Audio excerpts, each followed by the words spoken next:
the next thing that we wanted to show. Oh, okay. This is the next thing.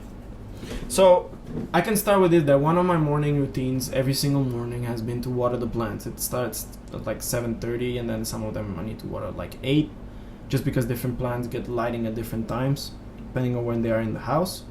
We have poor lighting areas. Well, we don't have poor lighting. Like honestly, like for those who can see, it's like decent, I'm about but to burn it's this. Like look at this. Like we have light, but But it's only there in the early afternoon. And in the kitchen, there's not so much. And those are the plants. Like you can see them. These are like a tenth of our plants.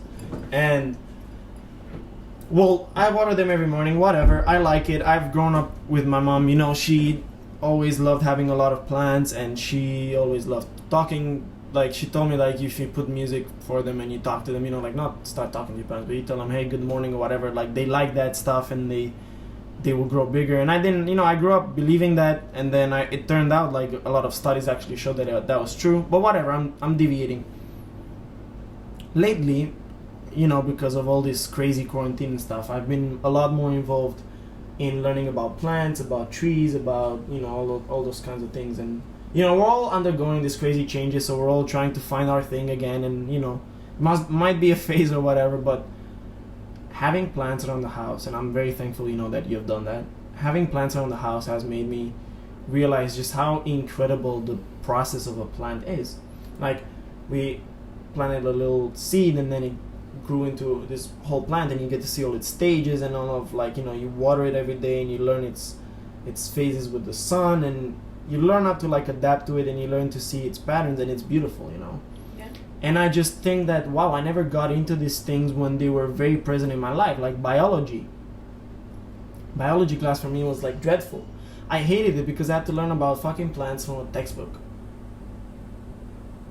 I had a brief It's like learning, class. it's just like learning medicine from a textbook, and that's it, you know. Mm-hmm. Like, you go, tell me. I had a brief biology class, and we didn't have much like plant learning in that class. And then from there, you could pick like other science classes that you wanted to take. So I ended up taking like marine science and stuff like that to make it more interesting. So I never really learned that much about plants. I just kind of always had an intuition about it. Yeah. I would always just kind of have a feeling of like, oh yeah, this plant needs more water. Or no, that plant needs just a little less water. Yeah. Or like you can tell when a plant is going to be able to recover its leaf or when it's like not, and you should just cut it off.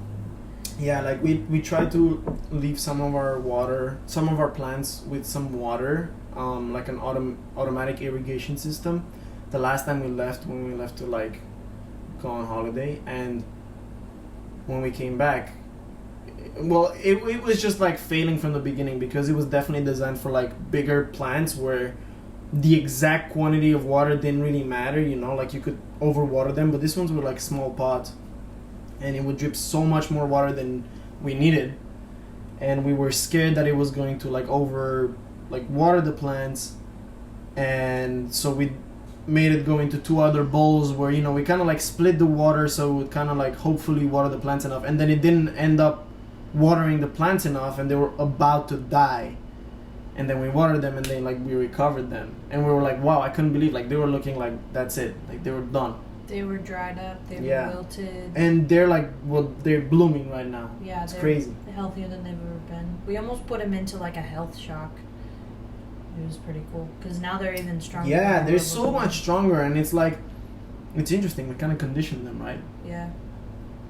Like now whenever they get water, you know, and we put them on a strict like diet on water in the morning and late afternoon onlys, and very, very like small amount of water, and then always around the edges so the roots grow out, you know. And you just like, I don't know, you go along with it, you see what works. How many fucking succulents didn't we kill already? Like, way too many. Well, that was because of our like 2... 4 or 5, you know. That was because we left in hopes of we're staying for a week, and we stayed for an extra week. Well, no, we were gonna stay for like 4 days, 5 days. That's true. And then we were gonna stay a week, 2 weeks and then we ended up staying 2 weeks, and our succulents died. Some. So I bought like a 24 count of succulents. This one, as you see, it was dead here, and then this little dude sprouted. And for those who are not saying, it's a pity, you should just go on the YouTube channel and watch this. Yeah. But look at it, it's sprouting again. It's very nice. That also needs to be maintained. We need to get those dead leaves off. Yeah, you gotta get it off, and then but it still sprouts.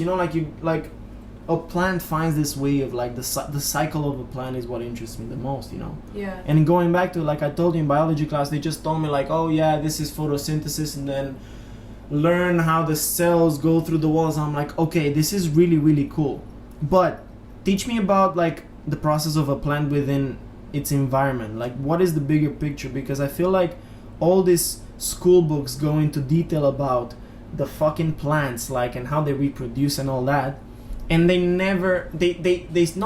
seldom give us the proper education as to how a plant is crucial within its environment, or how a plant cycle can affect the environment around it, the wildlife around it. And those that do usually do it from a textbook. There's very few schools who can afford to have like a fucking farm or whatever, vertical farm, or like their own little farm or garden where they can raise the plants, and each one of the kids can take care of it and learn, take it home. Like I understand that that's hard, Yeah. But fuck, what the fuck is the money? Where the fuck is the rest of the money that it's supposed to fund this thing going into, So that's what I'm saying. Like when I took biology class, fuck biology, man. I fucking hated biology. And the teacher that we had, tried real hard to make us like it, but it was just so boring. I found it very boring at that point because it was not shown to me. The cycle of the plant was not shown to me. And I was like, now that I bought a plant, I'm forced to learn it, and I'm forced to learn maybe stuff that's not about reproduction or how they reproduce or whatever, but it's definitely more about, hey, wow, a plant that's so important. And it's so resilient, and different plants and what they need, It's like adapting to nature. You learn about nature, through a plant.